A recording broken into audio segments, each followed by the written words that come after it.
सामने आ रहा है, और कई ऐसे नेता हैं जिनका कनेक्शन आपकी पार्टी से भी जुड़ा हुआ है।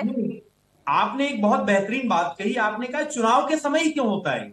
आपने बहुत सी बात की स्टार्टिंग, मुझे बड़ा अच्छा लगा। तो चुनाव में आप ये आपसे समझ ही सकते सवाल हैं। किया है कि आपने ये कहा कि चुनाव के समय में ये एक्टिव हो रहा है।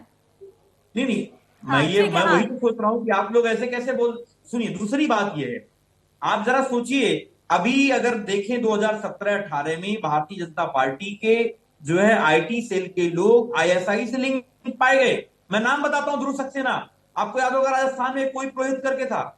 और आप खुद सोचिए, भारतीय जनता पार्टी के लोग, अगर पठानकोट में हमला हुआ था तो आईएसआई से ये लोग जो है उनकी वहां की टीम ये लोग बुलाए थे जांच करने के लिए।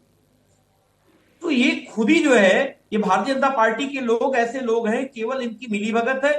किसी भी तरीके से इन प्रकरण इनको चुनाव जीते, ये हमारे देश की संवैधानिक संस्थाओं का मिसयूज करेंगे, देश के लोकतांत्रिक मूल्यों का ताक पे रख करके कोई काम करना चाहेंगे। ये कभी मुद्दे पे बात नहीं करना चाहेंगे। इनको पता है आज डेवलपमेंट के ऊपर सवाल पूछ रही जनता कि हमारे 2 करोड़ रोजगार का क्या हुआ, किसानों क्या दोगुनी करने का क्या हुआ, 100 दिन के अंदर काला धन लाने की बात हो तो उसमें क्या हुआ, तो 40-40% कमीशन लेकर सरकारें काम कर रही हैं इनकी पूरे प्रदेश देश में।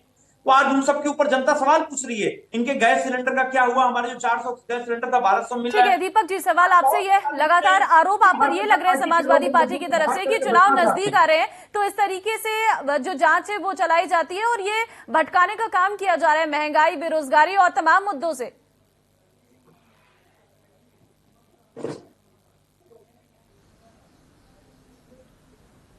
दीपक जी, आवाज मिल रही है मेरी? हाँ हाँ, मैं आवाज मेरा मिल रही थी, मैं आपका सवाल सुन नहीं पाया था एक बार।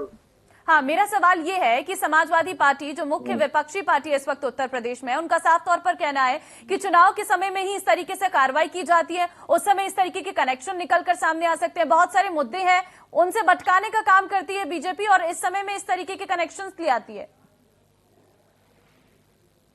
देखिए देखिए क्या है, चंचल जी हमारे बड़े भाई हैं, मगर चंचल जी इस बात को भूल जाते हैं कि चुनाव के समय में कौन सत्ता की लालसा को पाने के लिए किसी हद तक भी जा सकता है। ये समाजवादी पार्टी के उदाहरण हमने लगातार देखे हैं उत्तर प्रदेश में।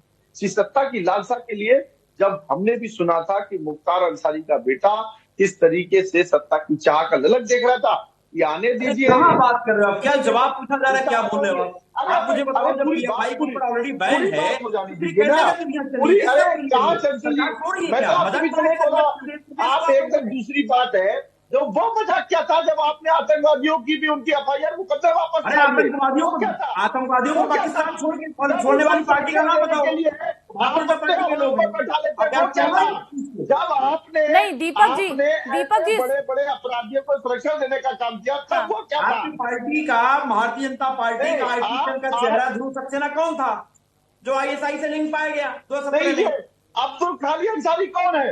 ये अब्दुल खाली अंसारी कौन है, बताइए आप। ये कौन है, ये अब्दुल खाली अंसारी कौन है। इसका जवाब है आपके पास, नहीं है। नहीं नहीं, आप बताओ तब क्या पूछ उत्तर रहे हो, प्रदेश क्या के पूछ रहे हो। अंदर जो कानून व्यवस्था के लिए जो आपने उत्तर प्रदेश के अंदर जो वातावरण खड़ा किया था, जो 12 से 17 तक उत्तर प्रदेश की जनता ने जेला, जो उनको त्रस्त करने का काम किया उत्तर प्रदेश के अंदर। अरे क्या आज जो काम कर रहे हो, तस्वीर आज प्रदेश जेलों बदलने के का अंदर काम की हत्याएं हो रही शुरुआत है, की जेलों गई, के अंदर तो जो रैकेट चल रहे हैं। तीसरा, पूरे अरे प्रदेश में लॉ एंड जेलों ऑर्डर के के अंदर बदतर हालात हो रहे हैं। 2015 की अब घटना महिला याद है अपराध में कि नंबर आपको वन नहीं है, याद है। कस्टोडियल रेप में जो नंबर वन है, जो जिला सबसे ज्यादा अगर मजिस्ट्रेट किसी माने प्रदेश जिला को पहले ठीक है चाइल्ड का मजिस्ट्रेट चंचल रोल जी, एक जिला बार कोर्ट जवाब का पूरा आवेदन होने दे दीजिए, दिया, उसके तो बाद क्या आप कर बात रहे हो। रखिएगा। ये यही क्या बात प्रॉब्लम कर आप रहे हैं लोगों की आप। विधानसभा में, यही प्रॉब्लम टीवी डिबेट में है, आप बातों को पूरी होने नहीं देते एक दूसरे की। ठीक है, मैं लौटती हूँ आप सभी के पास। इस वक्त वकार अहमद जी लगातार हाथ उठा रहे हैं। सर, क्या कहना चाह रहे हैं आप?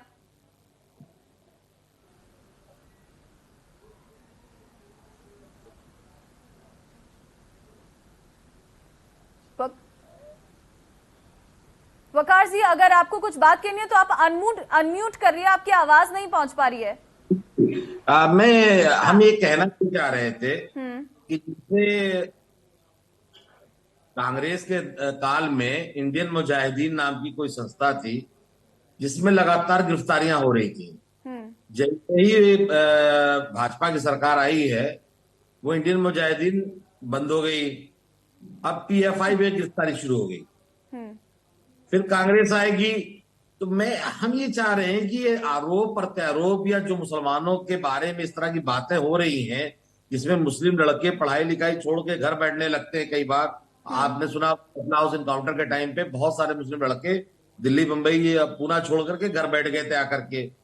अगर इस तरह का कोई सिस्टम है भारत में कट्टरपन का, आतंकवाद का, तो उसका समूल नाश होना चाहिए, और वो मुसलमानों का हो या किसी और का हो। और अगर ऐसा नहीं है तो चुनाव को देखते हुए या अपने फायदे के लिए एक माहौल का खराब करना ठीक नहीं है, जिसमें देश लेकिन और आप क्या मानते हैं, क्या आपको लगता है कि ऐसा संगठन है या नहीं? देखिए, मैं अभी बीजेपी सरकार में तो मैं नहीं कुछ कह सकता हूं ये बात, लेकिन नहीं, मैं आपसे संगठन की बात करी, सरकार किसी की भी हो, पीएफआई जैसा संगठन है या नहीं, आप क्या मानते हैं? नहीं, पीएफआई संगठन को मैंने पहली बार दिल्ली में हम लोगों ने देखा था। हम लोगों का भी संगठन गया था प्रोग्राम में, और ये लोगों का भी संगठन एक ही जगह हम लोग रुके हुए थे, बच्चे करके दरियागंज में है। तो ये लोग बिस्कुट खा के जा रहे थे, हम लोग पूरी सब्जी खा के जा रहे थे, पैदल ये लोग बस से जा रहे थे। ये एक संगठन है, इससे कौन इनकार कर सकता है भाई? एक संगठन, इससे इनकार कौन कर सकता है? लेकिन क्या ये संगठन आतंकवादी गतिविधियों में है या सचमुच कट्टरपन फैला रहा है? अगर कर रहा है, सरकार के पास इनपुट होगा, तो इनका हर तरह से बैन होना चाहिए। और नहीं, ये बैन ही है, इसे प्रतिबंधित कर दिया। यही तो सवाल है कि प्रतिबंधित संगठन भी आखिर कैसे सक्रिय हो जा रहा है। वकार सर, यही तो सवाल है, क्योंकि आप देख रहे हैं अभी जो कनेक्शंस निकलकर सामने आई है, जो इतने सारे नाम निकलकर सामने आई है, और हर वक्त ये नाम ऐसे क्यों होते हैं जो एक समुदाय को बिलोंग करते हैं, वो भी बड़ा सवाल है। नहीं मैम, देखिए वो ये आप बड़ा अच्छा सवाल आपका है कि एक ही समूह क्यों है। अभी बजरंग दल पे बैन की बात किया कांग्रेस ने कर्नाटक में, उधर बैन तो नहीं हुआ, इधर गिरफ्तारियां चालू हो गई। अगर बजरंग दल पे बैन लगे तो गिरफ्तारी किस धर्म के लोगों की होगी? नहीं, बैन तब लगेगा जब संगठन कुछ गलत करेगा।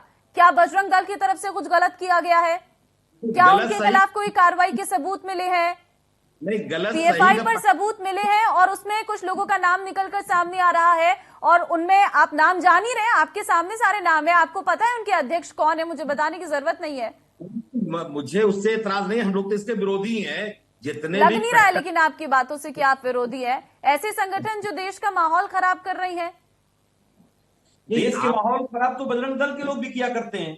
आपने देखा होगा, मैं बताता हूं आपको, आपने देखा होगा जिस तरीके से कहीं अगर कोई भाई बहन भी जा रहा है, बजरंग दल के लोग उसको पीटने का काम करते हैं और वो वहां पे भाईचारा को बिगाड़ने का काम करते हैं, तो ये गलत नहीं है। आपका ये कहना है कि कोई भाई बहन जा रहा, उनको अलग करने का काम कर रहा है, तो वो आतंकवाद फैला रहा है। आपके चैनल में सवाल क्या है मेरा? आतंकवाद को लेकर है सवाल, आतंकवाद को लेकर है। बजरंग दल पर कोई मामला है जो आतंकी गतिविधियों में वो संलिप्त है? दल कौन से लोग हैं? नहीं, आप मेरे सवाल का जवाब दीजिए चंचल जी। क्या बजरंग दल पर कोई आतंकी गतिविधियों में संलिप्त होने का मामला दर्ज है?